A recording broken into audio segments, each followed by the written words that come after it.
Students, good evening all of you.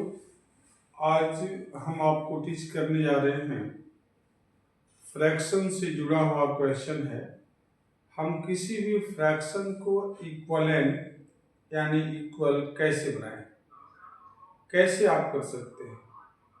कई बार ये पूछा जाता है कि अगर कोई फ्रैक्शन है तो राइट 4 अदर फ्रैक्शन इक्वलेंट, वैसे ही 4 आपको इक्वलेंट और फ्रैक्शन बताना कैसे करेंगे। आइए देखते हैं, बहुत आसान है। आप जानते होंगे तो बहुत अच्छी बात है, और नहीं जानते होंगे तो आपको सीखने को मिलेगा। और आप यहाँ पे यदि छोटे बच्चे हैं उनको भी सीखने को मिलेगा, यदि आप बड़े हैं व्यस्त हैं तो। आइए देखते हैं, बहुत इजी मेथड में बताने की कोशिश करूँगा। और अगर अच्छा लगता है इसको लाइक करिए, सब्सक्राइब करिए, और कहीं भी अगर आपको प्रॉब्लम महसूस होती है तो उसको कमेंट बॉक्स में अपनी राय जरूर दीजिए। उससे अपने को मोटिवेशन मिलता है कि कहाँ पे कमी चल रही है, उसको सुधार किया जाए, या अच्छा चल रहा है तो और अच्छा किया जाए। तो अपनी बात जरूर रखिए कमेंट बॉक्स में, ठीक है। Thank you. आइए देखते हैं। देखिए, मैंने क्वेश्चन दिया है कि write 4 fraction equivalent to each of the following. Means हमने यहाँ पे कुछ फ्रैक्शन दिए हुए हैं, इसके कितने 4 जो है इक्वलेंट सबका और फ्रैक्शन करना है। कैसे करेंगे, कैसे लिखिए हम। तो देखिए बहुत आसान है। पहले हम ए वाले को ले रहे हैं, तो इसका क्या दिया है 2/3। हमने यहाँ पे सॉल्यूशन डाल दिया, ठीक है। अब यहाँ पे 2/3 दिया है, तो इसको कुछ नहीं करना। देखिए कितना आसान। आपको 4 करना है ना, तो हम इसको 4 बार नीचे लिख देते हैं। देखिए इस तरीके से 2/3, फिर आपका 2/3, फिर यहाँ पे कर दीजिए 2/3 और फिर 2/3।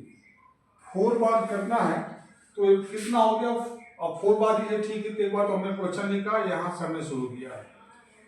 4 जो है इसका 4 फ्रैक्शन इक्वलेंट बताना है, तो कुछ नहीं करना है। देखिए तो क्वेश्चन यहाँ पे लिख दिया, यहाँ से सॉल्यूशन दे रहे हैं। इसमें क्या करना है कि न्यूमरेटर और डिनोमिनेटर दोनों ऊपर नीचे दोनों सेम होना चाहिए। हम ऐसी संख्या से करेंगे तो 1 से कोई फायदा नहीं, क्योंकि 1 से मल्टीप्लाई करने में कोई अंतर नहीं पड़ेगा। पर अगली संख्या लेते हैं तो 1 के बाद क्या आएगी 2। तो 2 को जो है यहाँ देखिए 2 हम ऊपर भी लिखेंगे और नीचे भी लिखेंगे। सॉरी, सेम संख्या ऊपर नीचे दोनों लिखना है, न्यूमरेटर में भी और डिनोमिनेटर में भी, राइट। तो देखिए कितना हो जाएगा, 2 जा 4 हो जाएगा यहाँ पर, और नीचे 2 3 या कितना हो गया 6। आप देखिए इसका भी ऐसे मल्टीप्लाई। इस बार आपने 2 से दोनों में मल्टीप्लाई किया, न्यूमरेटर में मिला करके दोनों में।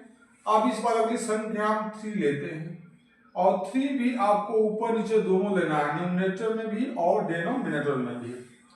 आप देखिए 3 2 जा 6, 3 3 जा 9, तो ये हो गया आपका। आप देखिए इसका ये 2/3 दिया, इसमें हम क्या करेंगे कि आपने 3 लिया, ऊपर 2 लिया, अगली संख्या 4 लेंगे, तो नीचे भी ऊपर नीचे दोनों 4 लिखना है, न्यूमरेटर के लिए भी और डिनोमिनेटर के लिए भी।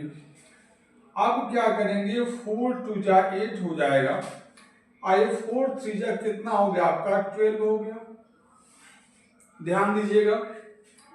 आप इसी तरीके इसका लेंगे आप मल्टीप्लाई, 2/3 दिया है, ये 4 लिए हैं, तो इस पर अगली संख्या हम 5 को लेंगे मल्टीप्लाई। 5 2 जा 10, 5 3 जा कितना हो जाएगा आपका 15 हो गया।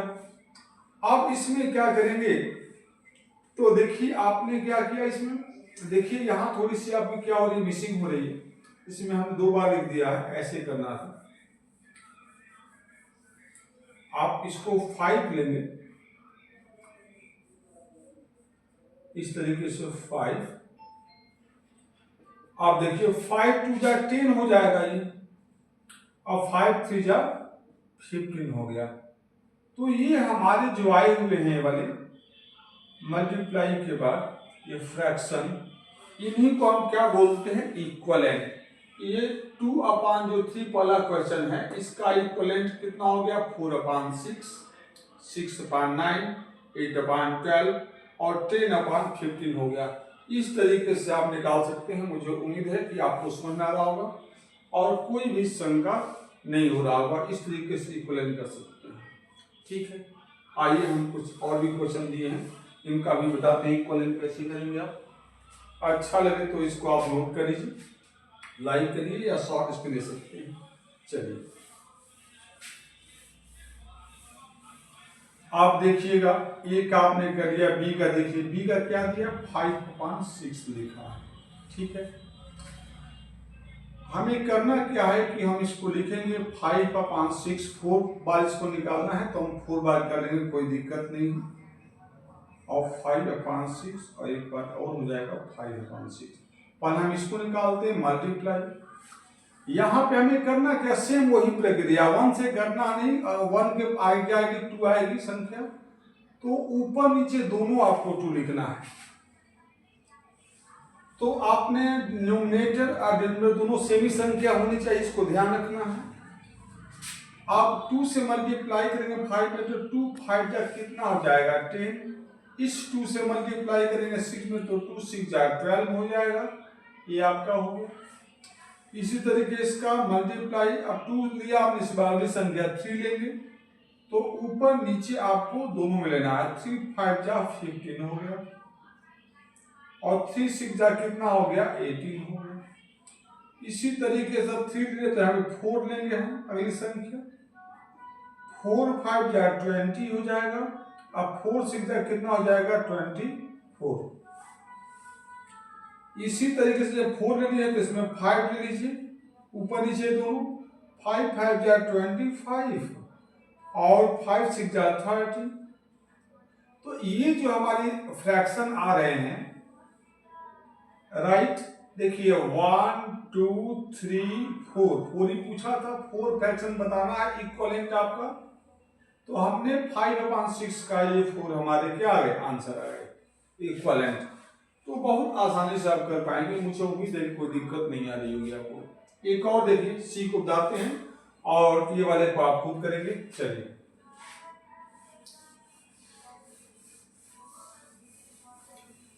जैसे आपका दिया है ये 4/7 सी नंबर, इसको कैसे करेंगे, तो 4 बार निकाला तो पहले हम इसको लिख लेंगे 4/7 को 4 बार, 4/7 4/7 और यहाँ भी 4/7।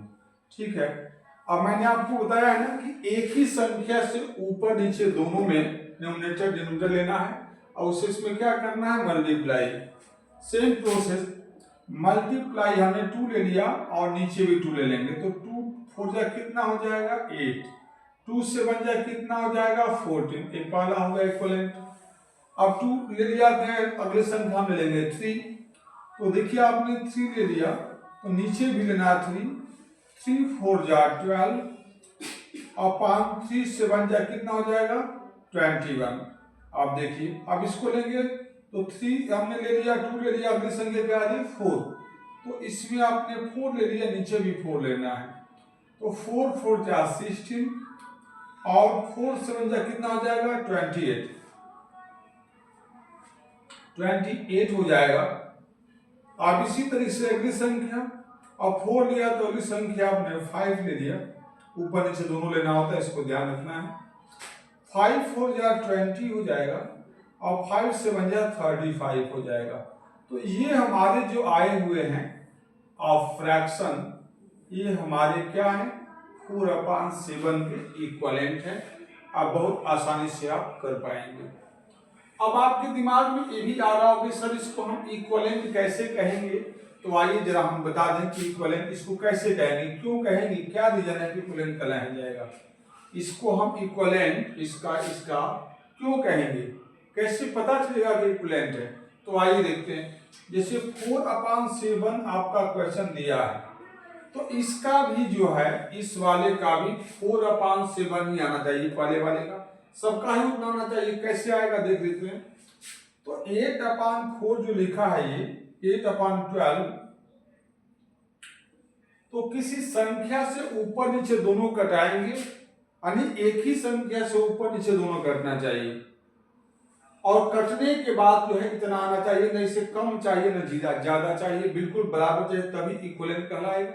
मैं चेक करके बताना चाहता हूँ कि कैसे मान ले कि नहीं ये 8/14 ये 4/7 का इक्विवेलेंट है, कैसे पता चलेगा?